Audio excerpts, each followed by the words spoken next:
بالله من الشيطان الرجيم. بسم الله الرحمن الرحيم. الحمد لله رب العالمين. اللهم صل على سيدنا محمد وعلى آله وصحبه وسلم.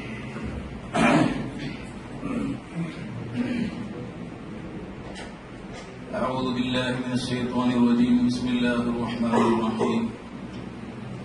إن ربكم الله الذي خلق السماوات والأرض في 6 أيام ثم استوى على العرش يغشي الليل النهار يطلبه حثيثا والشمس والقمر والنجوم مسخرات بأمره ألا له الخلق والأمر تبارك الله رب العالمين. ഏറ്റവും ബഹുമാന ആദരവുള്ള പണ്ഡിതന്മാരെ, SKSSന്റെ അതുപോലെ ദേവാ സെന്ററിന്റെ ഉത്തരവാദിത്തപ്പെട്ട നേതാക്കന്മാരെ, മറ്റു സഹോദരങ്ങളെ, അല്ലാഹു സുബ്ഹാനഹു വ തആല നാം ഒരുമിച്ച് കൂടിയത് സ്വാലിഹായ അമലായി കബൂൽ ചെയ്യുമാറാവട്ടെ. അല്ലാഹുവിന്റെ ദീനിനെ യഥാവിധം മനസ്സിലാക്കുകയും അത് ഉൾക്കൊള്ളുകയും ജനങ്ങൾക്ക് പകർന്നു കൊടുക്കുകയും ചെയ്യാൻ അല്ലാഹു നമുക്കൊക്കെ തൗഫീഖ് നൽകുമാറാവട്ടെ. അല്ലാഹു നമുക്ക് എല്ലാവർക്കും ഇഖ്ലാസിനെ ഏറ്റിത്തരുമാറാവട്ടെ. വൈകിയ സമയത്ത് അനാവശ്യമായ വിഷയങ്ങൾ പരാമർശിച്ചുകൊണ്ട് ഞാൻ നീട്ടിക്കൊണ്ടു പോകുന്നില്ല. 11:30 വരെ ആണ് നിശ്ചയിക്കപ്പെട്ടിട്ടുള്ളത്.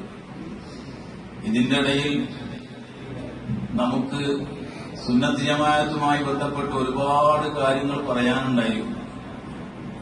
തൗഹീദ് എന്ന് പറയുമ്പോൾ തന്നെ തൗഹീദല്ലേ വിഷയമല്ല. തൗഹീദ് എന്ന് പറയുമ്പോൾ തന്നെ അത് നമുക്കറിയാം, ലോകത്ത് മനുഷ്യൻ മനസ്സിലാക്കേണ്ടുന്ന അറിയേണ്ടുന്ന വിഷയങ്ങളിൽ ഏറ്റവും പ്രധാനപ്പെട്ടതാണ് തൗഹീദ്. ഇതിനേക്കാൾ ഗൗരവമുള്ള ഒരു വിഷയം ഈ ലോകത്തില്ലേ ഇല്ല. അതിലാർക്കും ഇവിടെ സംശയവുമില്ല. കാരണം അത് അല്ലാഹുവിന്റെ ദാത്ത് സിഫാത്തുമായി ബന്ധപ്പെടുന്ന വിഷയമാണ്. അല്ലാഹുവിനേക്കാൾ വലിയതായി ഇവിടെ ഒന്നുമില്ലെങ്കിൽ അവന്റെ ദാത്ത് സിഫാത്തുമായി ബന്ധപ്പെടുന്നതിനേക്കാൾ വലിയൊരു വിഷയം ഇവിടെ ഉണ്ടാവില്ല. എന്നാൽ അല്ലാഹുവിന്റെ ദാത്ത് സിഫാത്തുമായി ബന്ധപ്പെടുന്ന വിഷയം ആയതുകൊണ്ട് തന്നെ അത് ഏറെ ഗഹനമാണ്, ഏറെ ഗൗരവമുള്ളതാണ്. വളരെ ഗൗരവത്തോടെയും വളരെ കൃത്യമായും ആഴത്തിലിറങ്ങിയും കൊണ്ടും വസ്തുനിഷ്ഠമായും അതിനെ മനസ്സിലാക്കൽ നിർബന്ധമാണ്. ഒരു തരത്തിലും അതിൽ ഒരു അവ്യക്തത ഉണ്ടായിക്കൂടാ. എന്താണ് തൗഹീദ് എന്ന് മനസ്സിലാക്കുന്നിടത്ത് ഒരൽപ്പമെങ്കിലും അവ്യക്തത ഉണ്ടായിക്കൂടാ. ഇതൊക്കെ വളരെ കൃത്യമാണ്. ആ അവ്യക്തത പലർക്കും നിലനിന്നതാണ്. സ്റ്റേജുമ്മ കയറുമ്പോ ധാരാളം 400 വട്ടം തൗഹീദ് എന്നിങ്ങനെ പറഞ്ഞതുകൊണ്ട് തൗഹീദ് ഉണ്ടാവില്ല. അവ്യക്തത നിലനിന്നത് കൊണ്ടാണ് പലപ്പോഴായി പല വസ്തുതകളും തിരിച്ചറിയുമ്പോ ബോധ്യപ്പെടുമ്പോ പഴയ തൗഹീദ് തിരുത്തേണ്ടി വരുന്നത്. അങ്ങനെ ഒരു തിരുത്തൽ തൗഹീദിൽ ഉണ്ടാവില്ല, ഉണ്ടാവാൻ പാടില്ല. കാരണം നമ്മൾ നേരത്തെ പറഞ്ഞു, അല്ലാഹുവിന്റെ ദാത്ത് സിഫാത്തുമായി ബന്ധപ്പെടുന്ന വിഷയമാണ് തൗഹീദ്. അല്ലാഹുവിന്റെ ദാത്തിനോ അവന്റെ സിഫാത്തിനോ മാറ്റങ്ങൾ ഉണ്ടാവുകയില്ല. മാറ്റം വരുന്നത് എന്തും പുതിയതാണ്, മാറി വരുന്നത് എന്തും പുതിയതാണ്, മുൻപില്ലാത്തതാണ്. മാറി വരുന്നതെന്തും പുതിയതായതുകൊണ്ട് തന്നെ അതിനെ മാറ്റിയതും പുതുക്കിയതുമായ ഒരു ശക്തി അതിന്റെ പിന്നിൽ പ്രവർത്തിക്കേണ്ടി വരും. വെറുതെ ഒരു കാര്യം ഇവിടെ മാറൂലല്ലോ. അതുകൊണ്ട് തന്നെ അല്ലാഹു സുബ്ഹാനഹു വ തആലയുടെ ദാത്തിലോ സിഫാത്തിലോ മാറ്റം ഉണ്ടാവില്ല, ഉണ്ടാവാൻ പറ്റില്ല. അതുമായി ബന്ധപ്പെടുന്നത് കൊണ്ട് തന്നെ തൗഹീദിൽ ഒരിക്കലും മാറ്റം ഉണ്ടാവില്ല. എന്നും തൗഹീദ് ഒന്ന് തന്നെയാണ്. ബഹുമാനപ്പെട്ട ആദം നബി അലൈഹിസ്സലാം മുതൽക്ക് നബി സല്ലല്ലാഹു അലൈഹി വസല്ലം തങ്ങൾ വരെ ഇനി ഖിയാമത്ത് നാൾ വരെയും ഇവിടെ പഠിപ്പിക്കപ്പെട്ട തൗഹീദ് ഒന്ന് മാത്രമാണ്. അതിന് രണ്ടാമതൊരു വഴിയില്ല. അതുകൊണ്ട് തന്നെ എവിടെയെങ്കിലുമൊക്കെ ഒരു വട്ടമേശ കൂടുമ്പോ മുൻപ് പറഞ്ഞ തൗഹീദിൽ ചെറിയൊരു തിരുത്തൽ, ഇതുവരെ പറഞ്ഞതല്ല തൗഹീദിൽ, ഇനി 2012 മുതൽക്ക് പുതിയ തൗഹീദാണ് എന്നിങ്ങനെ ഉൽപാദനം, തൗഹീദ് ഉൽപാദിപ്പിക്കുന്ന ഏർപ്പാട്, തൗഹീദ് എന്താണെന്ന് തിരിച്ചറിയുന്നിടത്ത് വന്ന വീഴ്ചയാണ്, അതിൽ വന്ന അപാകതയാണ് അങ്ങനെ ചില ആളുകളെ അത്തരം ഒരു ഗതികേടിലേക്ക് കൊണ്ടെത്തിച്ചത്. നമ്മെ സംബന്ധിച്ചിടത്തോളം തൗഹീദ് വളരെ കൃത്യമാണ്. അതിലൊരിക്കലും മാറ്റമില്ല, ഉണ്ടാവാൻ പാടില്ല. ഇത് നമ്മൾ പറയുമ്പോ കുറഞ്ഞ സമയം കൊണ്ട് ഇത് പറഞ്ഞു തീർക്കുക എന്ന് പറയുന്നത് നിങ്ങൾക്കറിയാം അതിന്റെ പ്രയാസം. അതുകൊണ്ട് നല്ലോണം ശ്രദ്ധിച്ചിരിക്കണം. ചുരുങ്ങിയ ചില കാര്യങ്ങൾ മാത്രമാണ് ഞാനിപ്പോ ഇവിടെ പറയുന്നത്. നല്ലവണ്ണം ശ്രദ്ധിക്കണം. കാരണം ഇന്നത്തെ അവസ്ഥ നമുക്കറിയാം, വളരെ ദയനീയമായ ഒരു സ്ഥിതിയാണ്. വാട്സപ്പിന്റെ ഫിത്ന, ഫേസ്ബുക്കിന്റെ ഫിത്ന, അങ്ങനെ തുടങ്ങിയുള്ള ഫിത്നകളുടെ ഒരു ലോകമാണ്. ഇതിലൊക്കെയും ആർക്കും വാട്സപ്പിൽ ഒരു ഗ്രൂപ്പ് ഉണ്ടാക്കാൻ പണിയില്ല. അവന്റെ അടുത്തുള്ള എല്ലാ നമ്പറുകളും അതിലേക്ക് ആഡ് ചെയ്യാൻ പറ്റും. എന്നിട്ട് ഇവൻ അങ്ങോട്ട് തുടങ്ങാനെന്ത് തൗഹീദ് ഫത്വകൾ അല്ലേ? ഇത് നമ്മൾ കണ്ടുകൊണ്ടിരിക്കുന്ന അവസ്ഥയല്ലേ? ആരാണ് ഈ പറഞ്ഞുകൊണ്ടിരിക്കുന്നത്? എന്തൊക്കെയാ ഇവന്റെ കയ്യിലുള്ളത്? അതൊന്നും ഇവിടെ വിഷയമല്ല. ഇങ്ങനെ സമൂഹത്തെ മനഃപൂർവ്വം തെറ്റിദ്ധരിപ്പിച്ചുകൊണ്ട് അപകടപ്പെടുത്തിക്കൊണ്ടിരിക്കുന്ന ഒരു അവസ്ഥ, ഇത് വളരെ ഗൗരവമേറിയ വിഷയമാണ്. ഇത് കണ്ടില്ലെന്ന് നടിച്ചാൽ ഇതിന്റെ ഭവിഷ്യത്ത് വളരെ വലുതാണ്. ഓരോ മഹല്ലുകളിലും വലിയ വലിയ ഫിത്നകൾക്ക് ഇത് വഴിവെക്കും. അള്ളാഹു കാക്കട്ടെ. അതുകൊണ്ട് തന്നെ ഈ ഇരിക്കുന്ന ആളുകൾ അള്ളാഹു നമുക്കെല്ലാവർക്കും ബർക്കത്ത് ചെയ്യുമാറാവട്ടെ. ഇത്രയും വൈകിയ സമയത്ത് ഇങ്ങനെ ഈ ഒരു വിഷയത്തെ സംബന്ധിച്ച് സംസാരിക്കുമ്പോൾ എന്തെങ്കിലും മനസ്സിലാക്കണമെന്നൊരു മനസ്സ്, അത് തന്നെ വലിയൊരു മനസ്സാണ്. അള്ളാഹു തആല ബർക്കത്ത് ചെയ്യുമാറാവട്ടെ. അത് തുടർന്ന് പഠിച്ച് മനസ്സിലാക്കി നമ്മാൽ കഴിയുന്ന രൂപത്തിൽ വിഷയത്തിൽ ഇടപെടണം. അതൊക്കെ നമ്മുടെ ഓരോരുത്തരുടെയും ബാധ്യതയാണ്. ഇസ്തിഖാമ എന്ന് പറയുന്ന ഒരു വിഭാഗം ഇവിടെ ഉണ്ട്. അതുകൊണ്ട് ആ ജോലി എടുക്കാൻ 2-3 ആളുകളെ ഏൽപ്പിക്കപ്പെട്ടിട്ടുണ്ട്. അത് അവരെടുത്തുകൊള്ളും. നമുക്കത് ബാധകമല്ല. നമ്മുടെ പണി മറ്റു ചിലതാണ്. ഈ ധാരണ മാറണം. കാരണം നമ്മെ സംബന്ധിച്ചിടത്തോളം നമ്മുടെ ആദർശമാണ് പ്രശ്നം.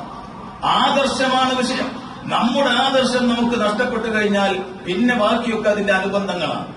സമസ്ത കേരള ജമിയത്തുൽ ഉലമ അത് ജനങ്ങൾക്ക് മുന്നോട്ട് വെച്ചു കൊടുക്കുന്ന ഒരു ആശയമുണ്ട്.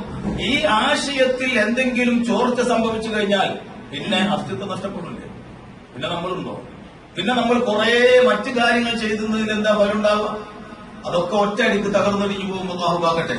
അപ്പൊ അതുകൊണ്ട് ഇസ്തിഖാമയുടെ അല്ലെങ്കിൽ നമ്മുടെ ആശയത്തെ ഗഹനമായി മനസ്സിലാക്കുന്നതിൽ വളരെ ഗൗരവത്തോടെ തന്നെ നമ്മൾ ശ്രദ്ധിക്കേണ്ടതുണ്ട്. അല്ലാഹു സുബ്ഹാനഹു വ തആല നമുക്കെല്ലാവർക്കും തൗഫീഖ് നൽകുമാറാവട്ടെ.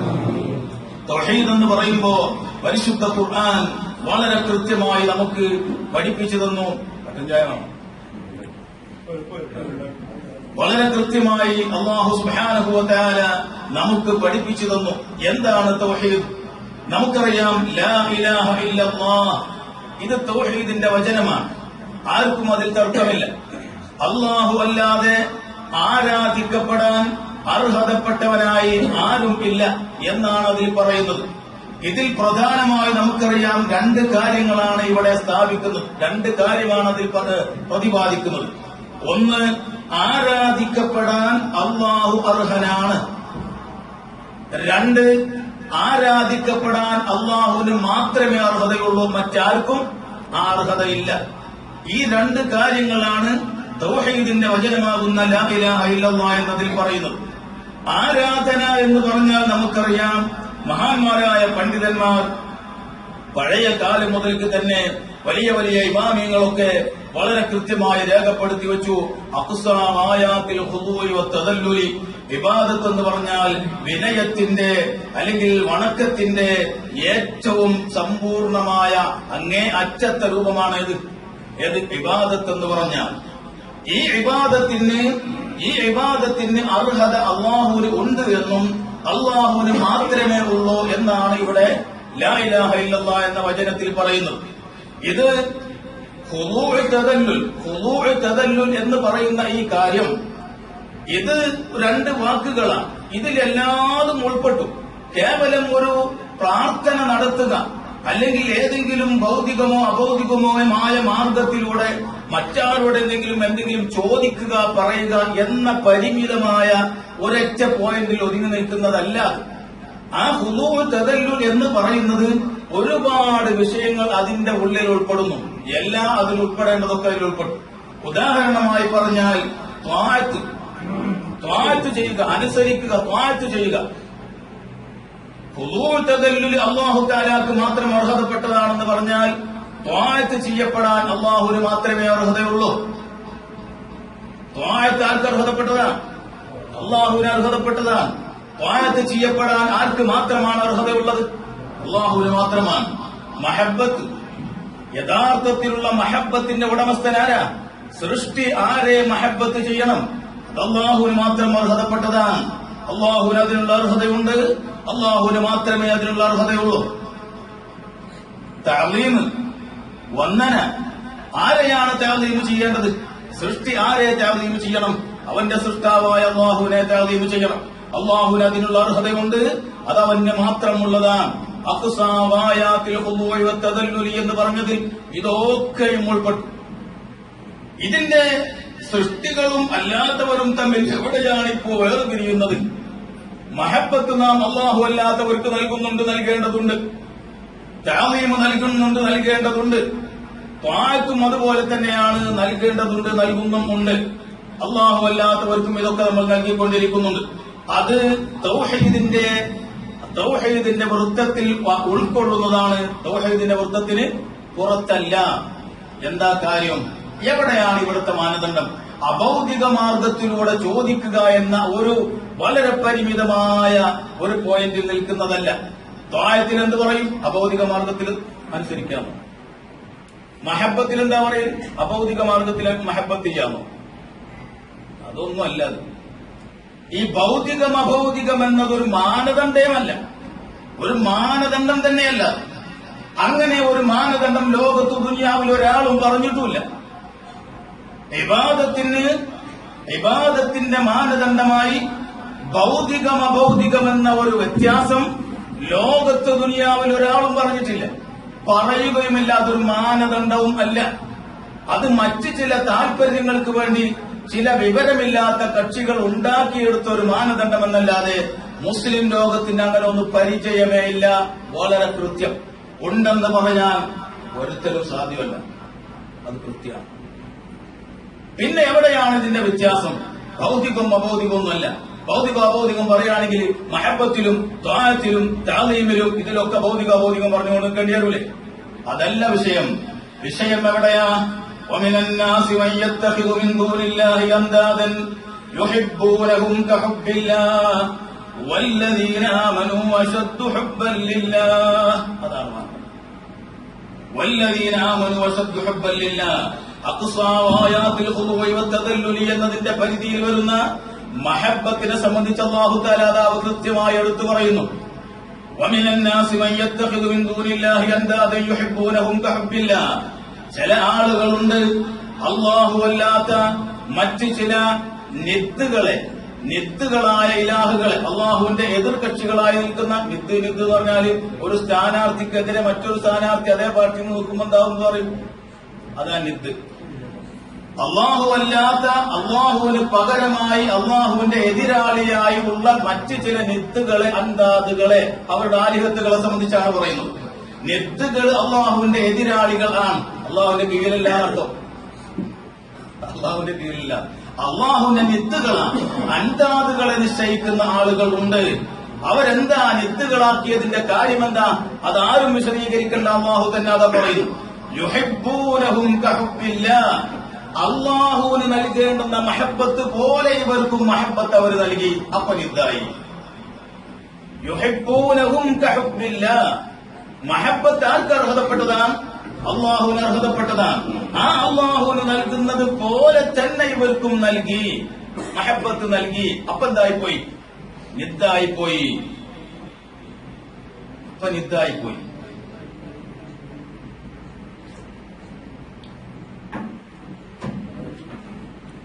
അതുകൊണ്ടാണ് നിദ്ദായിപ്പോയത്. അള്ളാഹുവിന് നൽകപ്പെടുന്നത് പോലെയുള്ള മഹബ്ബത്ത് അവർ അവരുടെ നിത്തുകൾക്ക് നൽകി. അതിന്റെ പേരിൽ ആ നിത്ത് അല്ലാഹു തആല പറഞ്ഞു. അഥവാ മഹബ്ബത്ത് നാം പലർക്കും നൽകുന്നുണ്ട്. അള്ളാഹുവിന്റെ റസൂലിന് മഹബ്ബത്ത് നൽകണം, അല്ലേ? മഹാത്മാക്കളോട് മഹബ്ബത്ത് ഉണ്ടാവണം. മാതാപിതാക്കളോടും അതുപോലെ മഹബ്ബത്ത് നൽകപ്പെടേണ്ടവർക്കൊക്കെ മഹബ്ബത്ത് നൽകണം. അത് ദീനാണ്, അള്ളാഹുവിന്റെ കൽപ്പനയിൽപ്പെടുന്നതാണ്, അഥവാ തൗഹീദിന്റെ പരിധിയിൽ നിൽക്കുന്നതാണ്. റസൂലുള്ളാഹി തങ്ങൾക്ക് മഹബത്ത് നൽകിയാൽ അത് വാസ്തവത്തിൽ ഏതല്ല, തൗഹീദിന്റെ പരിധിക്ക് അപ്പുറം കടക്കുന്നതല്ല. എന്താ കാര്യം? അഖ്സാവായാത്തിൽ ഖുദൂഇ വതദല്ലുലി എന്നതിന്റെ പരിധിക്ക് ഇപ്പുറമാണ് നിൽക്കുന്നത്, അങ്ങോട്ട് കടക്കൂല. കാരണം നബി സല്ലല്ലാഹു അലൈഹി വസല്ലം തങ്ങൾക്ക് നമ്മൾ മഹബത്ത് നൽകുന്നത് എന്തുകൊണ്ട് നൽകുന്നതാ? എന്താ അഡ്രസ്? റസൂലുള്ളാഹി എന്ന അഡ്രസ്സിൽ നിന്നുകൊണ്ടാണ് ഇത് കൊടുക്കുന്നത്, മഹബത്ത് കൊടുക്കുന്നത്.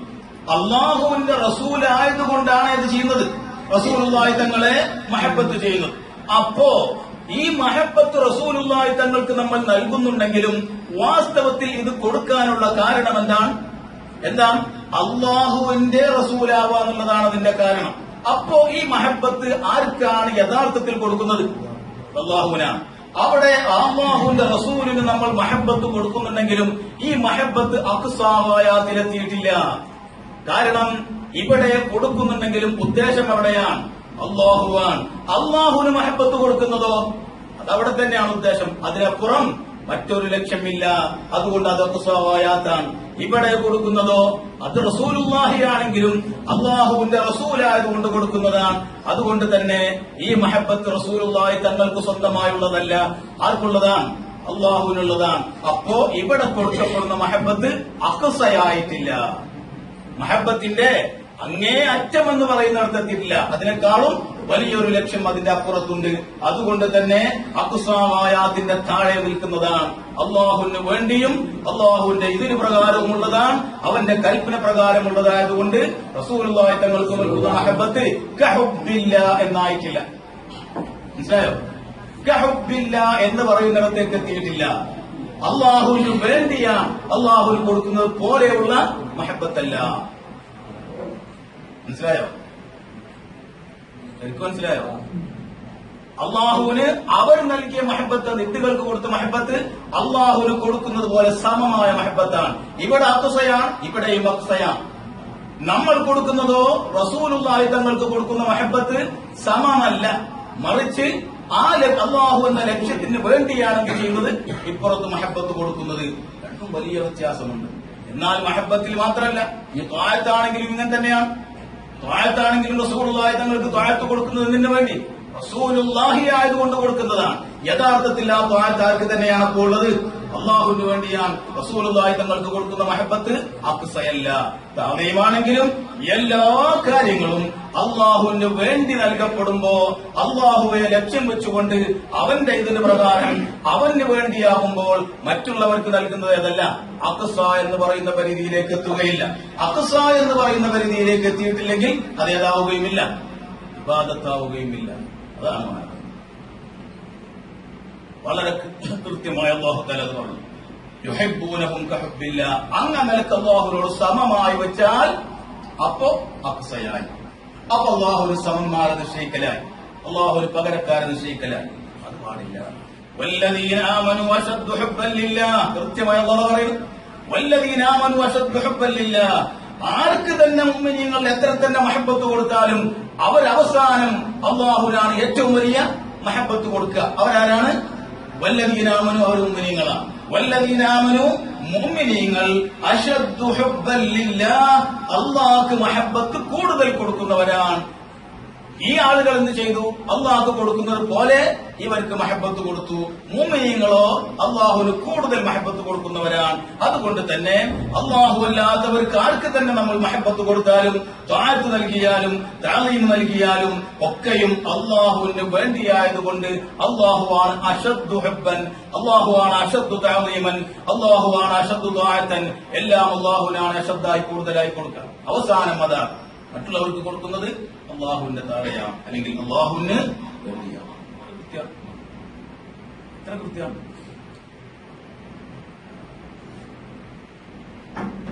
അള്ളാഹുവിന് വേണ്ടി ചെയ്യുമ്പോൾ അതേത് കടക്കില്ല, അല്ലെങ്കിൽ ഇബാദത്തിൽ കടക്കുക. അതാണ് തൗഹീദിന്റെ പണി. ഇതങ്ങോട്ട് അംഗീകരിച്ചോളാം, ഇതങ്ങോട്ട് അംഗീകരിച്ചു കൊള്ളുക.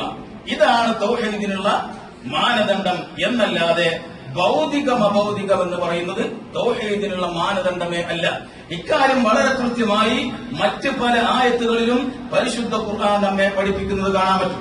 ഞാൻ നേരത്തെ ഓതി വെച്ച ഇന്ന റബ്ബക്കുമുല്ലാഹു അല്ലദീ ഖലഖസ് സമാവാതി വൽ അർദ ഫീ സിത്തത്തി അയ്യാമിൻ എന്ന് തുടങ്ങുന്ന സൂറത്തുൽ അഅറാഫിൽ ആയത്ത് അല്ലാഹു തആല അവന്റെ റുബൂബിയ്യത്ത്, നിങ്ങളുടെ റബ്ബ് ആരാണ്, നിങ്ങളുടെ റബ്ബ് ആരാണെന്ന് അല്ലാഹു നിങ്ങളെ പഠിപ്പിക്കുന്നു.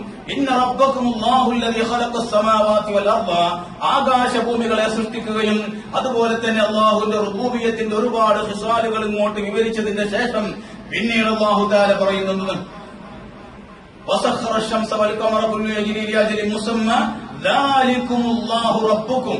ഈ പ്രവൃത്തികളൊക്കെ ചെയ്തുകൊണ്ടിരിക്കുന്നവനാണ് നിങ്ങളുടെ റബ്ബ്. ആ അല്ലാഹുണ്ടല്ലോ, അവനാണ് നിങ്ങളുടെ റബ്ബ്. ലഹുൽ മുൽക്കു ദാലികുമുല്ലാഹു റബ്ബുക്കും ലഹുൽ മുൽക്കു. മറ്റൊരായത്തിൽ കാണാം, അവന് മാത്രമുള്ളതാണ് സർവമായ അധികാരം. അവന് മാത്രമാണ് ലഹു, അവന് മാത്രമുള്ളതാണ് അൽ മുൽക്കു, എല്ലാ അധികാരവും അവന് മാത്രമുള്ളതാണ്. ഇത് അംഗീകരിച്ചാൽ നിങ്ങൾ എന്തായി? അള്ളാഹുവാണ് റബ്ബ് എന്ന് അംഗീകരിക്കില്ല. ദാലികുമുല്ലാഹു റബ്ബുക്കും, ആ പ്രവൃത്തികളൊക്കെ ചെയ്തുകൊണ്ടിരിക്കുന്നവനാണ് റബ്ബ്. അവന് റബ്ബായി അംഗീകരിക്കുക എന്ന് പറഞ്ഞാൽ എന്താ? ലഹുൽ മുൽക്കു, സർവമായ അധികാരം, പൂർണ്ണ അധികാരം അവന് മാത്രമുള്ളതാണെന്ന് സമ്മതിച്ചു കൊടുക്കുക. അലാ ലഹുൽ ഖൽഖു വൽ അംറു, മറ്റൊരു സ്ഥലത്ത് പറഞ്ഞത് കാണാം സൂറത്തുൽ അഅറാഫിൽ ആയത്തിൽ അലാ ലഹുൽ ഖൽഖു വൽ അംറു, ആ അല്ലാഹുവിന്, ആ റബ്ബിനുള്ളതാണ് അൽ ഖൽഖു, സൃഷ്ടിപ്പ്. സൃഷ്ടാവാരാണ്? അല്ലാഹുവാണ്. എന്തിന്റെ? എല്ലാത്തിന്റെയും സൃഷ്ടാവാരാണ്? അല്ലാഹുവാണ്. എല്ലാത്തിന്റെയും സൃഷ്ടാവ് അല്ലാഹു ആയതുകൊണ്ട് തന്നെ സൃഷ്ടാവ് ആരാണോ അവനാണ് സൃഷ്ടിച്ചതിന്റെ ഉടമസ്ഥൻ. ആരാ സൃഷ്ടിച്ചത്? ആരാണോ സൃഷ്ടിച്ചത് അവനാണ്, അവൻ സൃഷ്ടിച്ചതിന്റെ ഉടമസ്ഥൻ. അള്ളാഹുവാണ് എല്ലാത്തിനെയും സൃഷ്ടിച്ചത്. അപ്പൊ എല്ലാത്തിന്റെയും ഉടമസ്ഥൻ ആരാ? അള്ളാഹു മാത്രമാണ്. എങ്കിൽ ഇവിടെ സൃഷ്ടാവായ മറ്റാരെങ്കിലും ഉണ്ടാവോ? ഉണ്ടാവാൻ പറ്റൂല. ഉണ്ടായാൽ എല്ലാത്തിന്റെയും സൃഷ്ടാവ് അല്ലാഹു എന്ന് പറയാൻ പറ്റുമോ? ഇല്ല. അള്ളാഹുവാണ് എല്ലാത്തിന്റെയും സൃഷ്ടാവ് എന്ന് പറഞ്ഞാൽ എന്തായി അർത്ഥം? അള്ളാഹു അല്ലാത്ത മറ്റൊരു സൃഷ്ടാവ് ഇവിടെ ഇല്ല എന്നായി അർത്ഥം. അള്ളാഹു അല്ലാത്ത മറ്റൊരു സൃഷ്ടാവ് ഇല്ലെങ്കിൽ ഇവിടെ അള്ളാഹുവിന്റേതല്ലാത്ത മറ്റൊരു സൃഷ്ടി ഇവിടെ ഉണ്ടോ? ഇല്ല. എങ്കിൽ എല്ലാ സൃഷ്ടികളും അള്ളാഹുവിന്റെ മാത്രമേതാണ് ഉടമസ്ഥതയ്ക്ക് കീഴിലാണ്. ലഹുൽ മുൽക്കു, അവനാണ്, അതാണ് അല്ലാഹു റബ്ബാൻ അംഗീകരിക്കുക എന്ന് പറഞ്ഞാൽ എല്ലാത്തിന്റെയും സൃഷ്ടാവും ഉടമസ്ഥതയും അവനാണ്. അലാ ലഹുൽ ഖൽഖു വൽ അംറു, അതിന്റെയൊക്കെ കൈകാര്യം ചെയ്യലും ആർക്കുള്ളത് തന്നെയാണ്, അത് അംഗീകരിച്ചുള്ള. ഇതൊക്കെ കൃത്യമായി അല്ലാഹു സുബ്ഹാനഹു വ തആല നാം പറയുന്ന മാനദണ്ഡം വളരെ കൃത്യമായി പല ആയത്തുകളിലും കൂടുതൽ വിശദീകരിക്കേണ്ട ആവശ്യമില്ല. അല്ലാഹു തആല വളരെ കൃത്യമായി നമുക്കത് പഠിപ്പിച്ചു തന്നു. ഇതിലൊരിക്കലും മാറ്റമില്ല. അല്ലാഹു അല്ലാത്ത മറ്റെന്തെങ്കിലും ഒരു വസ്തുവിന്, എന്തെങ്കിലും ഒരു വസ്തുവിന്റെ ഉടമസ്ഥത സ്വന്തമായി ഉണ്ടെന്ന് അംഗീകരിച്ചാൽ അതാണ് ശിർക്ക്. പിന്നെ അവർക്ക് വേണ്ടി ചെയ്യുന്ന എന്തും അവന് ചെയ്യുന്ന ഇബാദത്തുമായിരിക്കും. കൃത്യമായി മനസ്സിലാക്കണം. ഉറക്കം വരുന്നുണ്ടെങ്കിൽ ചാരിക്കരുത്. അല്ലാഹുവല്ലാത്ത എല്ലാ വസ്തുക്കളുടെയും സൃഷ്ടാവ് അല്ലാഹു മാത്രമാണ്. അതുകൊണ്ട് തന്നെ എല്ലാതും അല്ലാഹുവിന്റെ ഉടമസ്ഥതയ്ക്ക് കീഴിലാണ്. അല്ലാഹുവല്ലാത്ത എന്തെങ്കിലും ഒരു വസ്തുവിന്റെ അത് എത്ര നിസ്സാരമാണെങ്കിലും ശരി, എന്തെങ്കിലും ഒരു വസ്തുവിന്റെ ഉടമസ്ഥത അള്ളാഹു അനുവദിക്കാതെ തന്നെ സ്വന്തമായി ആർക്കെങ്കിലും ഉണ്ടെന്ന് അംഗീകരിച്ചു കൊടുത്താൽ ആ വിഷയത്തിൽ അവനെ റബ്ബാക്കി. അതിന്റെ ഉടമസ്ഥത അവൻക്കുള്ളതാണെന്ന് സമ്മതിച്ചു കൊടുത്തു. അപ്പൊ പിന്നെ അതിന്റെ ഉടമസ്ഥത അവനുള്ളതാണെങ്കിൽ, അള്ളാഹു അല്ലാത്ത ആ വസ്തുവിനുള്ളതാണെങ്കിൽ ആ വസ്തു ആരുടെ അടിമയാണ്? ആ ഉടമന്റെ അടിമയാണ്. എങ്കിൽ ആ അടിമ ആരടിമപ്പെടണമെന്നാണ് പറയുന്നത്? ആ ഉടമയെ അടിമപ്പെടണമെന്നാണ് പറഞ്ഞത്. ആ അടിമപ്പെടൽ തന്നെയാണ് ഇബാദത്ത്. അതന്നെയാണ് ഈ ഇബാദത്ത് എന്ന് പറഞ്ഞാല്. അള്ളാഹുവിന്റെ മാത്രം സൃഷ്ടികളാണ്, അള്ളാഹുവിന്റെ മാത്രം ഉടമസ്ഥതയുള്ളതുമാണ്. എങ്കിൽ ഈ വസ്തുക്കളൊക്കെ ആരെ അടിമപ്പെട്ടിരിക്കണം? അതിന്റെ ഉടമ ആരാണ്? അള്ളാഹുവാണ്. കാരണം എന്താ? അള്ളാഹു മാത്രമാണ് അതിന്റെ ഒക്കെ സൃഷ്ടാവ്. അപ്പൊ അതിന്റെ ഉടമസ്ഥത അള്ളാഹുവിന് മാത്രമുള്ളതാണ്. അതിന്റെ ഉടമസ്ഥത അള്ളാഹുവിന് മാത്രമാണെങ്കിൽ ആ വസ്തുക്കളൊക്കെ ആരുടെ അടിമ മാത്രമാണ്? അള്ളാഹുവിന്റെ മാത്രം അടിമകളാണ്. എങ്കിൽ ആ വസ്തുക്കളൊക്കെ ആരെ അടിമപ്പെട്ടിരിക്കണം? അതിന്റെ ഉടമസ്ഥനായ അള്ളാഹുവിന് അടിമപ്പെട്ടിരിക്കണം. അതുകൊണ്ട് തന്നെ എല്ലാ വസ്തുക്കളും അള്ളാഹു അല്ലാത്ത സർവ്വ വസ്തുക്കളും അള്ളാഹുവിന് അടിമപ്പെട്ടിരിക്കണം. അതിനവർ ബാധ്യസ്ഥരാണ്. അള്ളാഹുവിന് അതിനുള്ള അർഹത ഉണ്ട്. അതാണ് ഏത് ലാ ഇലാഹ ഇല്ലല്ലാഹ് എന്നതിൽ ആദ്യം പറഞ്ഞത്. അള്ളാഹുവിന് ഏതുണ്ട്? അതിനുള്ള അർഹതയുണ്ട്. കാരണം അവനാണ് അതിന്റെ സൃഷ്ടാവ്, അവനാണ് അതിന്റെ ഉടമസ്ഥൻ. അപ്പൊ അതിന്റെ അർഹത ആർക്ക് തന്നെയാണ്? അള്ളാഹുള്ളത് തന്നെയാണ്. വേറെ ഒരു സൃഷ്ടാവ് ഇവിടെ ഇല്ല. അതുകൊണ്ട് വേറെ ഒരു വസ്തുവും ഇവിടെ ആർക്കുമില്ല. ഏതില്ല? ഉടമസ്ഥതയുമില്ല. എങ്കിൽ അടിമപ്പെടാനുള്ള അർഹത ആർക്ക് മാത്രമായി? അള്ളാഹുവിന് മാത്രമായി. അതന്നെ അള്ളാഹു അല്ലാതെ ഏതില്ല ഇവിടെ ആരാധിക്കപ്പെടാൻ അർഹത വേറെ ആർക്കില്ല എന്ന് തൗഹീദിന്റെ കലിമത്തിൽ രണ്ടാമതായി പറഞ്ഞത് അതാണ്. അല്ലെങ്കിൽ രണ്ടാമത്തെ വിഷയം അതാ, അള്ളാഹുവിന് അർഹത ഉണ്ട്, അള്ളാഹുവിന് മാത്രമേ അർഹതയുള്ളൂ. എന്തുകൊണ്ട്? അള്ളാഹുവാണ് സൃഷ്ടാവ്, അതുകൊണ്ട് അള്ളാഹുവിന് അർഹതയുണ്ട്. അള്ളാഹു അല്ലാതെ മറ്റു സൃഷ്ടാവില്ല, അതുകൊണ്ട് മറ്റാർക്കും ഏതില്ല? അർഹതയില്ല. അങ്ങനെ ഉണ്ട് എന്ന് സമ്മതിച്ചു കൊടുത്താൽ അതൊരു ഈത്തപ്പഴക്കുരുവിന്റെ പുറമേ കാണുന്ന നിസ്സാരമായ തോടുണ്ടല്ലോ. വല്ലദീന തദ്ഊന മിൻ ദൂനിഹി മാ യംലികൂന മിൻ ഖിത്മീർ. ഖിത്മീർ എന്ന് പറഞ്ഞാൽ ഈത്തപ്പഴക്കുരുവിന്റെ പുറമേ കാണുന്ന നിസ്സാരമായ തോട്. ഇതെങ്കിലും അള്ളാഹു അല്ലാത്തവർക്കുണ്ട്, അർഹത ഉണ്ട്, അല്ലെങ്കിൽ അള്ളാഹു അല്ലാത്തവരുടെ ഉടമസ്ഥതയിലാണെന്ന് സമ്മതിച്ചു കൊടുത്താൽ അത് അതിന്റെ അടിമയാണെന്നാണ് പറയുന്നത്. അത് അതിന്റെ അടിമയാണ്. അത് ആരടിമപ്പെട്ടിരിക്കണം? ആർക്കാണോ വകവെച്ചു കൊടുത്ത് അവർക്ക് അടിമപ്പെടണം.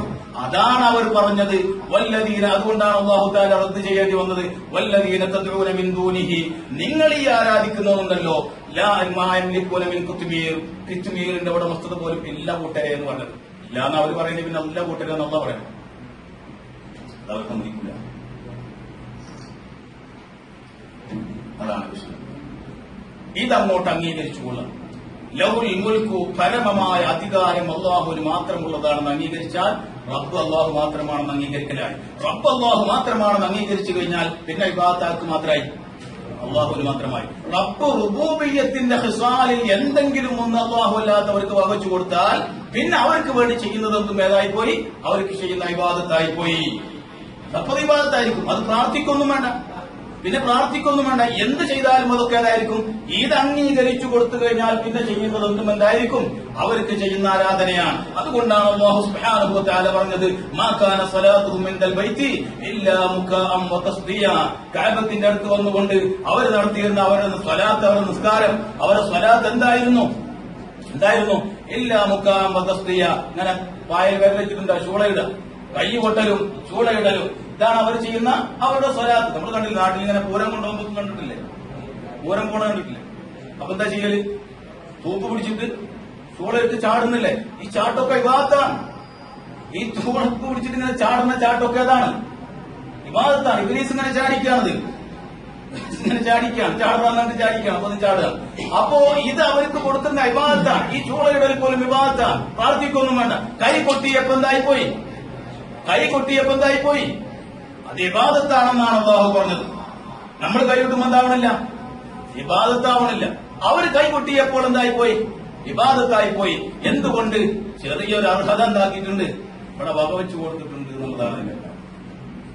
അത് പറ്റില്ല.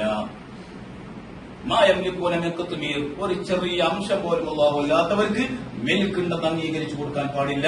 അത് ചെയ്തതുകൊണ്ടാണ് അവരുടെ ചൂളയിട്ടപ്പോൾ പോലും കൈകൊട്ടിയപ്പോൾ പോലും അത് അവർക്ക് ചെയ്യുന്ന ഇബാദത്തായി മാറിയത്.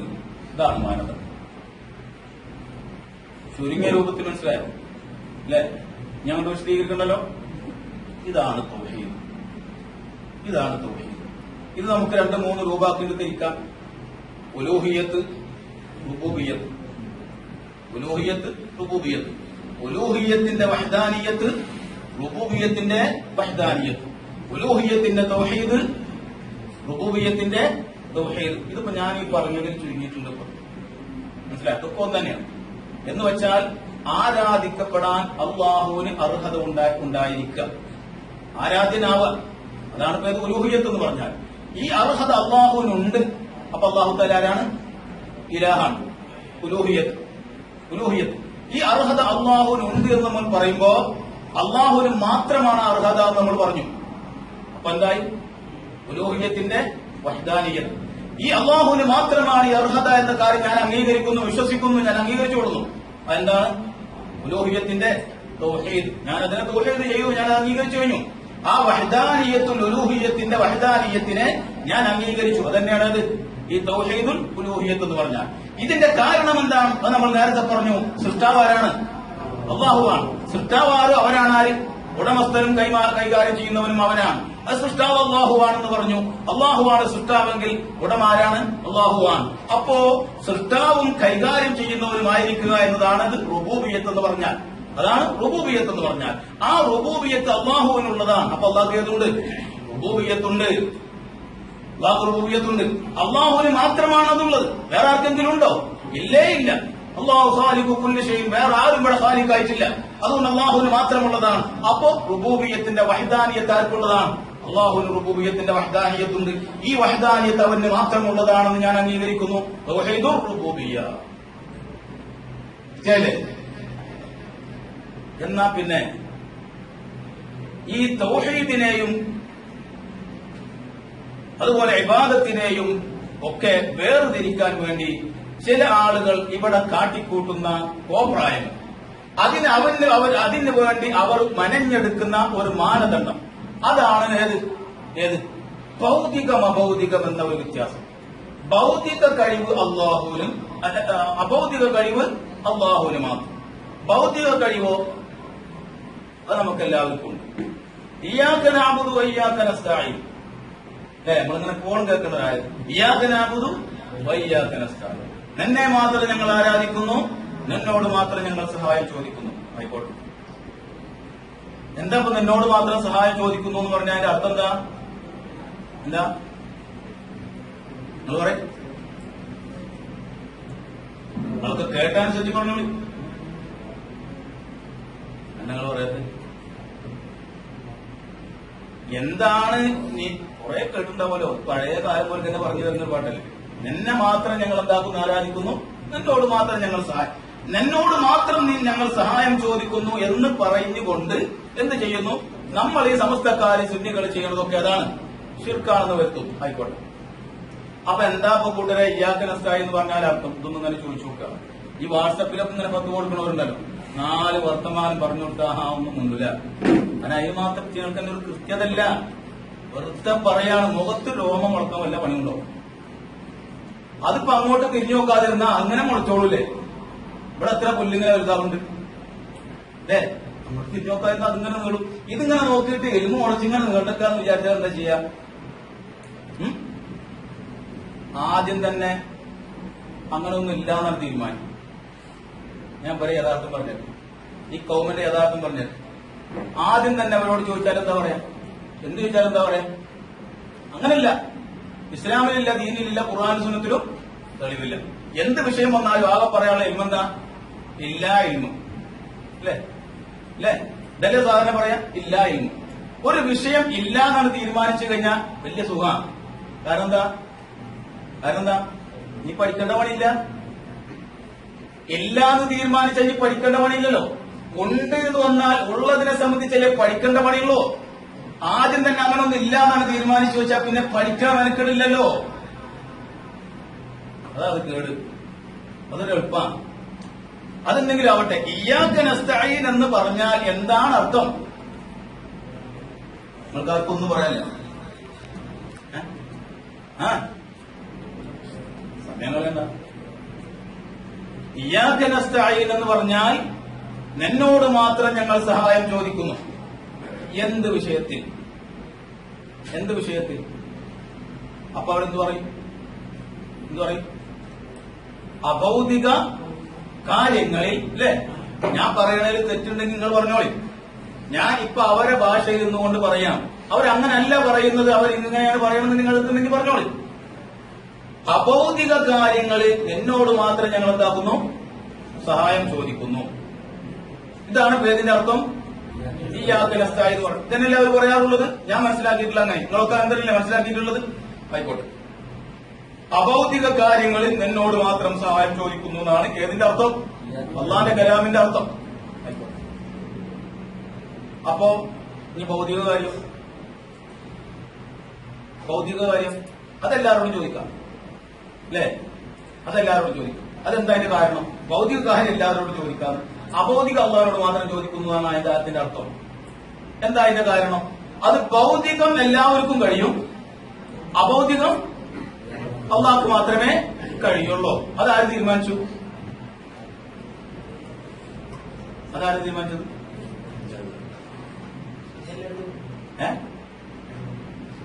അതാര് തീരുമാനിച്ചതാ? ഭൗതികം എല്ലാവർക്കും കഴിയും, അഭൗതികം അള്ളാഹ്ക്ക് മാത്രമേ കഴിയുള്ളൂ. അല്ലേ? ഇതാരാ തീരുമാനിച്ചത്? അറിയില്ല. അത് വട്ടമേശന്റെ അങ്ങനെ തീരുമാനം വന്നിട്ടുണ്ട്, ആരാന്നറിയില്ല. അങ്ങനെ തീരുമാനം വന്നിട്ടുണ്ട്, ആരാന്നറിയില്ല. ആയിക്കോട്ടെ, എന്നാ ഭൗതികം എല്ലാവർക്കും കഴിയും എന്ന് പറയുന്നല്ലോ. ഇതെങ്ങനെ കഴിയും എല്ലാവർക്കും? ഭൗതികം എല്ലാവർക്കും കഴിയും. എങ്ങനെ കഴിയും? എങ്ങനെ കഴിയുന്നാ പറയണത്? അള്ളാഹു നൽകിയിട്ട് കഴിയൂ. അപ്പൊ എന്താ വിഷയം? അപ്പൊ വിഷയം എന്താണ്? അള്ളാഹു കൊടുത്താൽ കഴിയും, അള്ളാഹു അനുവദിച്ചില്ലെങ്കിൽ അതാ വിഷയം.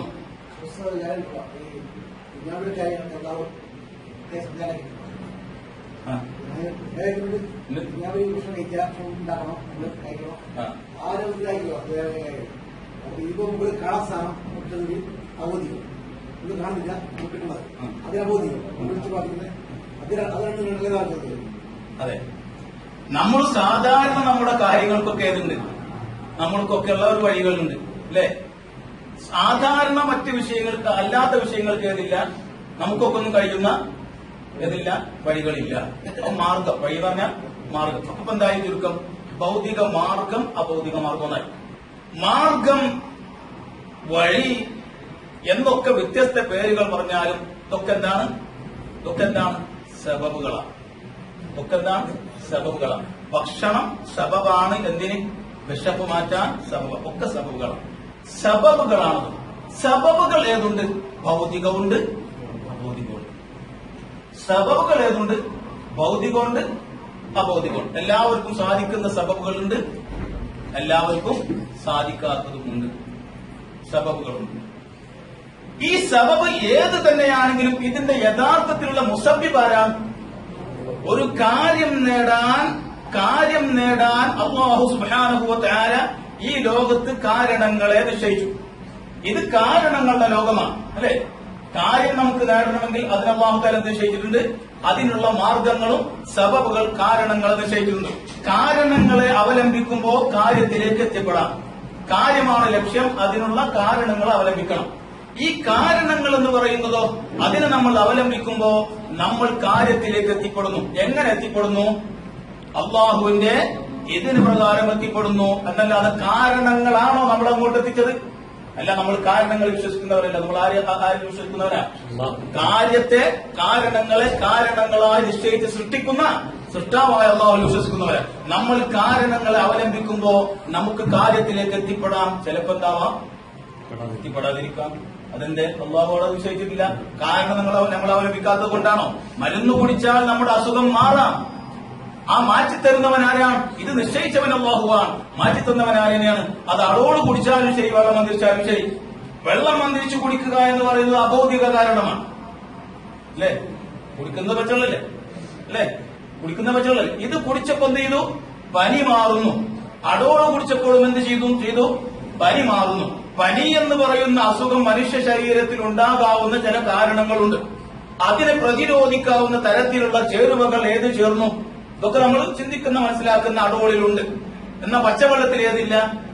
അതില്ല. അതുകൊണ്ടല്ലേ ഫാർമസിയിലെ കൊടുക്കാത്തത്? ഇല്ല. അപ്പോ ഇത് കുടിച്ചപ്പോൾ അസുഖം മാറി. മാറ്റിയവൻ ആര് തന്നെയാണ്? അതാണ് നമ്മുടെ വിശ്വാസം.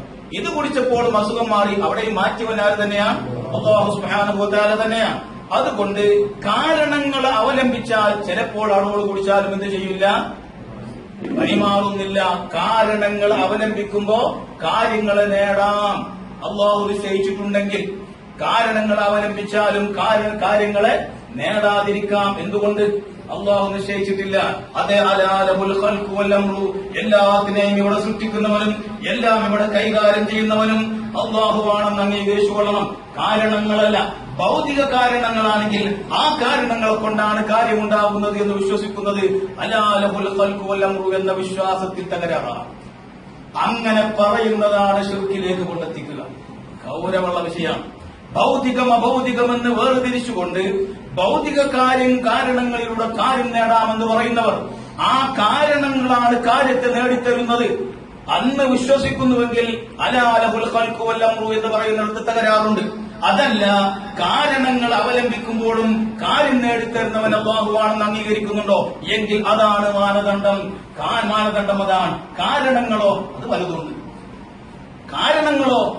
പലതുണ്ട്. നമുക്കൊക്കെ പറ്റുന്ന ചില കാരണങ്ങളുണ്ട്, ചിലർക്ക് മാത്രം പറ്റുന്ന കാരണങ്ങളുണ്ട്. അതിന് അഭൗതികം എന്ന് പറഞ്ഞാലും ശരി, നമുക്കെല്ലാവർക്കും പറ്റാത്ത കാരണങ്ങളുണ്ട്.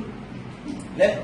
സല്ലല്ലാഹു അലൈഹി വസല്ലം തങ്ങളുടെ റസൂലുള്ളാഹി തങ്ങൾ ധരിച്ചിരുന്ന ഒരു ജുബ്ബ അസ്മാ റളിയല്ലാഹു അൻഹയുടെ കയ്യിലുണ്ടായിരുന്നു. മഹാന്മാരായ സ്വഹാബത്ത്, ആ കാലഘട്ടത്തിലുള്ള മുസ്ലിമീങ്ങൾ അസുഖം വരുമ്പോ പാത്രത്തിൽ വെള്ളവുമായി അസ്മാ റളിയല്ലാഹു അൻഹയുടെ അടുത്തേക്ക് പറഞ്ഞേക്കും. എന്തിന്? യുസ്തശ്ഫാ ബിഹാലിൽ മർദാ. അസ്മാ റളിയല്ലാഹു അൻഹയുടെ അടുത്ത് ഈ പാത്രത്തിൽ വെള്ളവുമായി വരുമ്പോ റസൂലുള്ളാഹി വർഷങ്ങൾക്ക് മുമ്പ് ധരിച്ച് മാറ്റിവെച്ച ഈ വസ്ത്രം, ഈ ജുബ്ബ ആ വെള്ളത്തിൽ മുക്കിക്കൊടുക്കും. എന്തിന്? യുസ്തശ്ഫാ ബിഹാലിൽ മർദാ. അസുഖമുള്ളവരുടെ അസുഖം മാറാൻ വേണ്ടിയിട്ട്.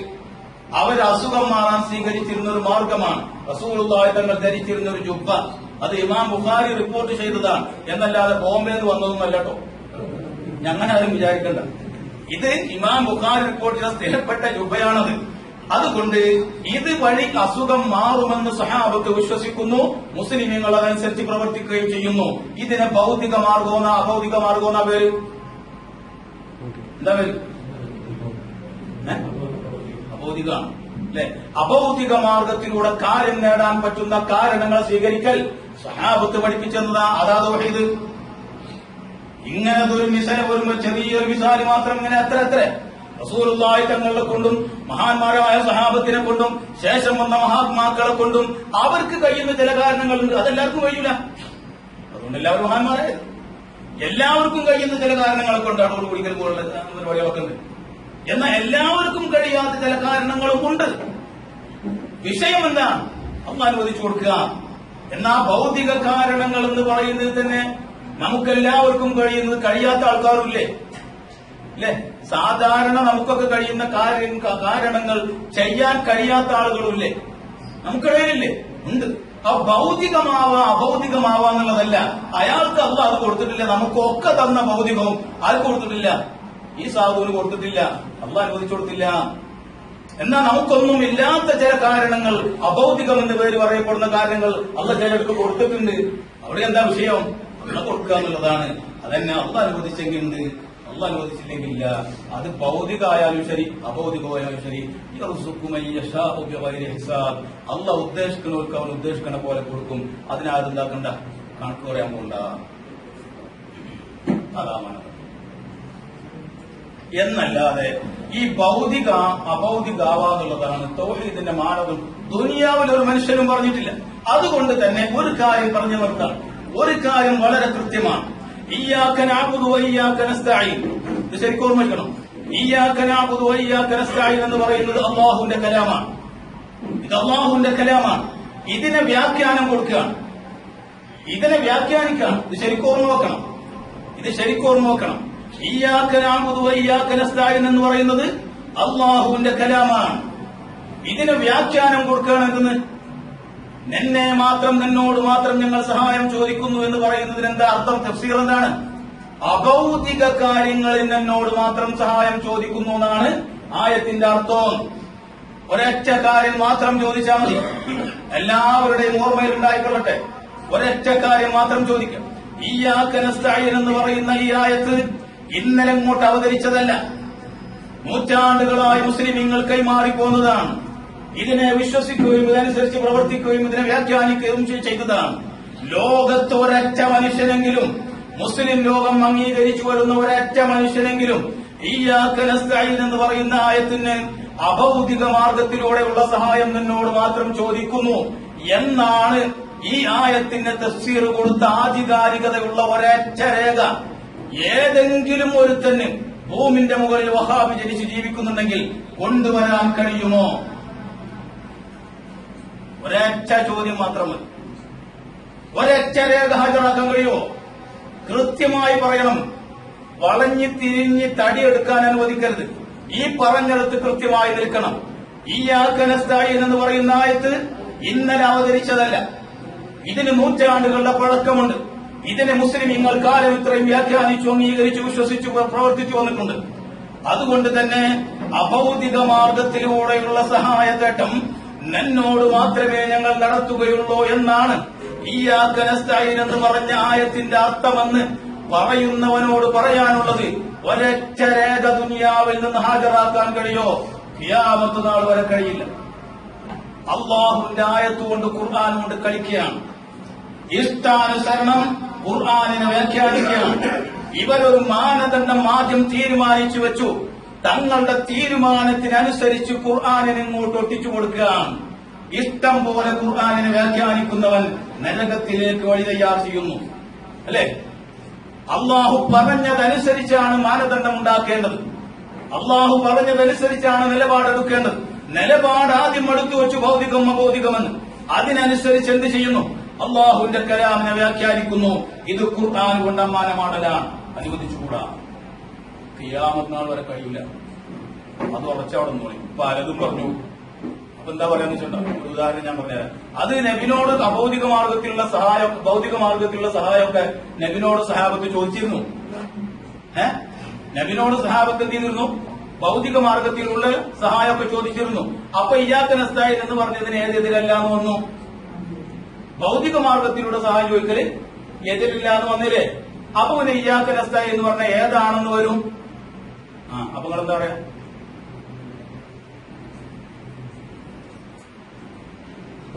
അപ്പൊ നിങ്ങളെന്താ പറയാ? ഞാൻ പറയില്ല.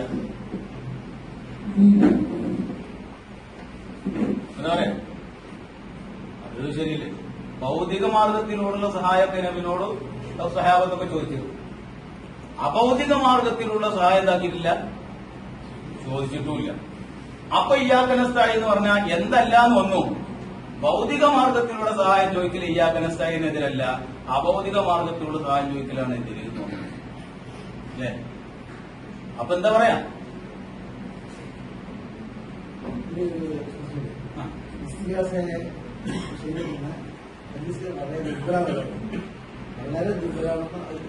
ആയത്തുകൾക്ക് മുന്നിൽ ഈ നിലപാടുണ്ടായി പോകുന്നുണ്ട്, ദുർബലപ്പെട്ടു പോകുന്നുണ്ട്. അതുകൊണ്ട് പറയില്ല. ഈ ആയത്തിനൊട്ട് പോയി ചെയ്തത് എന്താ? വീട്ടുകാർ ദാനങ്ങാനും കൂട്ടിക്കറ്റി വരിഞ്ഞു കെട്ടി അവിടെ ഇടുക. ഇയ്യാക നസ്തഈൻ എന്ന് പറഞ്ഞ ആയത്തിന് കൊടുത്ത തഫ്സീർ ആധികാരികമായി വായിക്കാതെ ഒരക്ഷരം പറയാൻ അനുവദിക്കരുത്. ഇത് ചോദിച്ചാൽ എന്താ പറയാ? അപ്പൊ ഞാൻ ഇതുവരെ പറഞ്ഞത് നിങ്ങൾ ശ്രദ്ധിച്ചിട്ടില്ലേ? അപ്പൊ പറഞ്ഞു കൊടുക്കണം. എന്നാ പിന്നെ അസ്മാബീന്റെ ജുബ്ബ എന്തായി പോയി?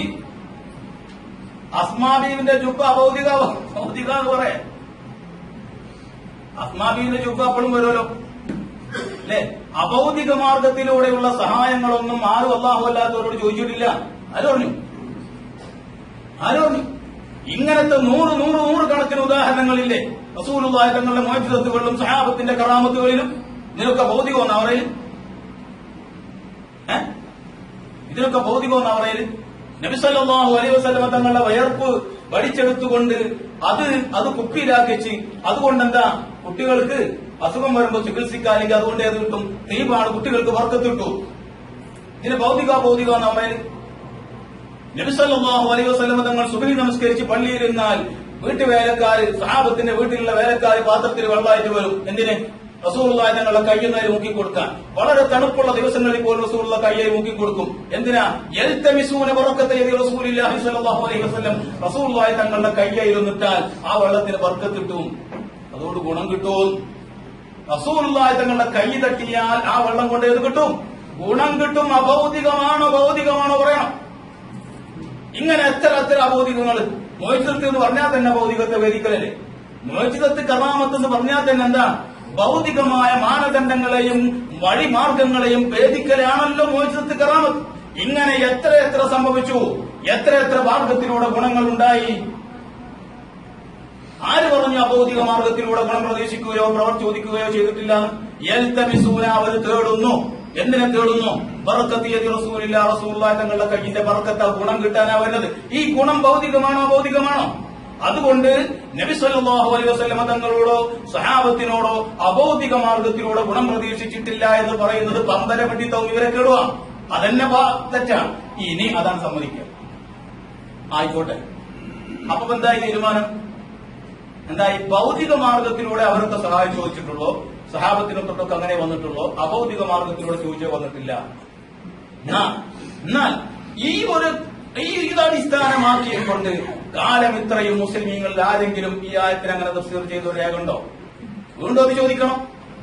ഇപ്പൊ നിങ്ങൾ പറഞ്ഞല്ലോ ഭൗതിക മാർഗത്തിലൂടെ സഹായം ചോദിച്ചിട്ടുള്ളൂ, അഭൗതിക മാർഗത്തിലൂടെ ചോദിച്ചിട്ടില്ല. അതെന്നെ പൊളിവാണ്. ആയിക്കോട്ടെ. എങ്കിൽ അത് അടിസ്ഥാനപ്പെടുത്തിയും കൊണ്ട് ഇത് അടിസ്ഥാനമാക്കി നിങ്ങൾ ഈ നൽകിയതുപോലെ ഒരു തഫ്സീർ ലോകത്താരെങ്കിലും നൽകിയതൊന്ന് വായിക്കുക. അങ്ങനെ മുസ്ലിം ലോകത്ത് അങ്ങനെ തഫ്സീർ ഇല്ല എന്നല്ല മുഫ്സിരീങ്ങളൊക്കെയും കൃത്യമായി പറഞ്ഞത്. ഇന്ന് നിലവിലുള്ള തഫ്സീറുകളിൽ ഏറ്റവും ആധികാരികമായ തഫ്സീറായി അംഗീകരിക്കപ്പെടുന്ന ഇബ്നു തൈമിയ്യ പോലും അംഗീകരിച്ച് പറഞ്ഞ ബഹുമാനപ്പെട്ട ഇമാം തബരി, ഇമാം അബൂ ജഅഫർ തബരി റളിയല്ലാഹു അൻഹുവിന്റെ തഫ്സീർ ഫീ ഉമൂരിനാ കുല്ലിഹാ, എല്ലാ കാര്യങ്ങളിലും നിന്നോട് മാത്രം സഹായം ചോദിക്കുന്നു എന്നാണ് അതിന്റെ അർത്ഥം. ഭൗതികം അഭൗതികം എന്ന വ്യത്യാസം ഈ ആയത്തിന് തഫ്സീർ നൽകാൻ പണ്ഡിത ലോകം അനുവദിച്ചിട്ടില്ല. അങ്ങനെ ഒരു പരിചയമേ അവർക്കില്ല. എല്ലാ കാര്യങ്ങളിലും അതാണ് നമ്മുടെ തൗഹീദ്. ഭൗതികമാണെങ്കിലും അഭൗതികമാണെങ്കിലും കാര്യങ്ങളോ ആരുടെ കയ്യിൽ മാത്രമാണ്. അലാ ലഹുൽ ഖൽഖു വൽ അംറു, കൈകാര്യം ആർക്ക് മാത്രമുള്ളതാണ്? അല്ലാഹുവിന് മാത്രമുള്ളതാണ്. അത് ഭൗതികത്തിന്റെ കാര്യങ്ങളും ഭൗതികത്തിന്റെ കൈകാര്യവും അഭൗതികത്തിന്റെ കൈകാര്യവും അല്ലാഹുവിന് മാത്രമുള്ളതാണെന്ന് അംഗീകരിക്കണം. അത് മാത്രമാണ് തൗഹീദ്. അവിടെ വീഴ്ച വന്നാൽ അതാണ് ശിർക്കിലേക്കുള്ള വഴി. അത് റുബൂബിയത്തിൽ വീഴ്ച വരുത്തലാണ്, അംഗീകരിക്കുന്നതിൽ വീഴ്ച വരുത്തലാണ്. അതുകൊണ്ട് ഇയ്യാക നസ്തഈൻ എന്ന ആയത്തോതി കൊണ്ട് അഭൗതിക നോക്കിയാൽ മതി, ഭൗതിക ഞങ്ങൾ നോക്കിക്കോളാം. ഇങ്ങനെ ഒരു തഫ്സീർ ഖുർആനില്ല. അതല്ലേ പറയാനൊരു വിശ്വാസം അല്ലേ? ഭൗതിക അതൊക്കെ ഞങ്ങൾക്ക് ഉടനെ ആയിക്കോളാം, അതൊക്കെ നമുക്ക് കഴിയൂല, കഴിയില്ല, വിരലനക്കാൻ കഴിവില്ല. ഇല്ല ഇല്ല, അള്ളാഹ് അനുവദിച്ചിട്ടല്ലാതെ അത് അംഗീകരിച്ചോളാം. ലഹുൽ മുൽക്കു, സർവമായ അധികാരവും ഉടമസ്ഥതയും കൈകാര്യത്വം അള്ളാഹുവിന് മാത്രമുള്ളതാണ്. അത് അംഗീകരിച്ചോളാം. അവിടെ ഭൗതികമല്ല, മനസ്സിലായ? അതുകൊണ്ട് ഇയ്യാക നസ്തഈൻ എന്ന ആയത്തിൽ എന്താക്കണ്ട, ആളെ പറ്റിക്കാൻ അനുവദിക്കരുത്, വിട്ടുകൊടുക്കരുത്. അള്ളാന്റെ കലാമാണ്, തൗഹീദാണ്, കളിക്കാൻ വിട്ടുകൊടുക്കാൻ പറ്റില്ല. അതുകൊണ്ടാണ് നമ്മൾ ഇത്ര ഗൗരവത്തിൽ പറയുന്നത്. ഗൗരവത്തിൽ തന്നെ മനസ്സിലാക്കണം. പിന്നെ ഇസ്തിവാത്തിന്റെ ഹദീസൊക്കെ ദഈഫാണെന്ന് പറയാം, അതൊക്കെ പറഞ്ഞു കുടുങ്ങിയിട്ടേപ്പുള്ളത്. ഇപ്പൊ ഇസ്തസ്ഖിൽ ഉമ്മത്തിക യാ റസൂലല്ലാഹ് നമുക്കൊക്കെ അറിയുന്ന സംഭവം അല്ലെ? റസൂലുള്ളാഹി തങ്ങളുടെ ഖബറിന്റെ അടുത്ത് വന്നുകൊണ്ട് ഇസ്തസ്ഖിൽ ഉമ്മത്തിക യാ റസൂലല്ലാഹ് എന്ന് പറഞ്ഞു. ഈ സംഭവം ഇമാം ഇബ്നു അബീ ശൈബ മുസന്നഫിൽ റിപ്പോർട്ട് ചെയ്തിട്ടുണ്ട്. ഇമാം ഹാഫിദ് ഇബ്നു ഹജർ അസ്ഖലാനി അതിന്റെ സനദ് സഹിഹ എന്ന് പറഞ്ഞിട്ടുണ്ട്. ഇബ്നു കസീർ പറഞ്ഞിട്ടുണ്ട്, മറ്റു പലരും പറഞ്ഞിട്ടുണ്ട്. ഉലമാ അത് അംഗീകരിച്ച് പറഞ്ഞിട്ടുണ്ട്. ഈ വിഷയം പറയാൻ യോഗ്യരായ ഉലമാ ഒക്കെയും അത് അംഗീകരിച്ച് പറഞ്ഞിട്ടുണ്ട്. ഈ അടുത്ത കാലത്തായി ജീവിച്ചു മരിച്ചുപോയ ഒരാളുണ്ട്, അൽബാനി എന്ന് പറയാള്, കേട്ടിട്ടുണ്ടാവും അല്ലെ? ഇയാളാണ് എന്ത് ചെയ്തത്? ഇത് ദഈഫാക്കാൻ വേണ്ടി വല്ലാതെ കഴിഞ്ഞു ശ്രമിച്ചു പോയി. ഒരു കാര്യം കൃത്യമായിട്ട് ഞാൻ പറഞ്ഞാൽ, വളരെ പാണ്ഡിത്യത്തിന്റെ ആ ഒരു വിശ്വാസ്യതയ്ക്ക് ചേരാത്ത തരത്തിലുള്ള ചില പ്രവൃത്തികളാണ് അയാൾ ഇവിടെയും മറ്റു പല ഹദീസുകളുടെ കാര്യത്തിൽ ചെയ്തിട്ടുള്ളത്. ഇതിവിടെ അയാൾ ചെയ്തിട്ടുണ്ട്. ആ റിപ്പോർട്ടർമാരിൽപ്പെട്ട ഒരാളെ ലൈഫാക്കി തള്ളിക്കളയാൻ അയാൾ കെണിഞ്ഞ് ശ്രമിച്ചു. ഇയാൾ എഴുതി വെച്ചത് അങ്ങനെ തന്നെ ചില സഹാബുക്കൾ ചെന്നിട്ട് എന്താക്കി, വാരി അകത്താക്കി. എന്നിട്ട് അത് പുറത്തു കൊണ്ടുപോയിട്ട് എന്ത് ചെയ്തു, ഓക്കാനിച്ചു. ഇസ്തസ്ഖിൽ ഉമ്മത്തിക യാ റസൂലല്ലാഹ് എന്ന് പറയുന്ന ആ സംഭവം ദഈഫാക്കാൻ വേണ്ടി സാധുക്കൾ കുറെ കാലം ശ്രമിച്ചു നടന്നു. പക്ഷെ നടക്കില്ല. അത് പറയാൻ യോഗ്യരായ ഉലമാ ഒക്കെ അത് സഹിയാണെന്ന് പറഞ്ഞിട്ടുണ്ട്. അതുകൊണ്ട് ഇപ്പൊ ആ പറച്ചിൽ അവർ നിർത്തിയിട്ടുണ്ട്. ഇസ്തസ്ഖിൽ ഉമ്മത്തിക യാ റസൂലല്ലാഹ് എന്ന് പറഞ്ഞ ഹദീസ് ദഈഫാണോ എന്ന് ചോദിച്ചു നോക്കേണ്ടി, ഉത്തരം ഉണ്ടാവില്ല. വിടാതെ ചോദിച്ചു നോക്കേണ്ടി. ഇസ്തസ്ഖിൽ ഉമ്മത്തിക യാ റസൂലല്ലാഹ് എന്ന് പറയുന്ന ഈ സംഭവം ദഈഫാ നിങ്ങൾ കുറെ കാലം പ്രസംഗിക്കാൻ തരുന്നു. ഷാർജയിലുള്ള ഒരാള് ഊപ്പർ പേരങ്ങനെ കേൾക്കില്ല. വലിയ നീളമുള്ളതാവായിട്ട് മൂപ്പര് അടച്ചിട്ട റൂമിൽ പണ്ടൊരു മുഖാമുഖം നടത്തിയിട്ടൊക്കെ എന്ത് ചെയ്തിട്ടുണ്ട്, ഇത് വല്ലാതെ പറഞ്ഞിട്ടുണ്ട്. എന്നിട്ട് അതൊക്കെ പണ്ട് പല ആൾക്കാരൊക്കെ പറഞ്ഞറിഞ്ഞു. ഇപ്പൊ അത് ചോദിച്ചു നോക്കണ്ട്, ഇസ്തസ്കരി ഉമ്മത്തിക്ക് യാ റസൂലുള്ളാഹി എന്ന് പറഞ്ഞ ആ സംഭവം ദഈഫാണോ എന്ന് ചോദിച്ചു നോക്കണ്ടേ. മരിക്കുകയാണെങ്കിൽ ഉത്തരം ഉണ്ടാവില്ല. വേറെ പലതും പറയും, ഉത്തരം ഉണ്ടാവില്ല. നിങ്ങൾ പരിശോധിച്ച് നോക്കോ.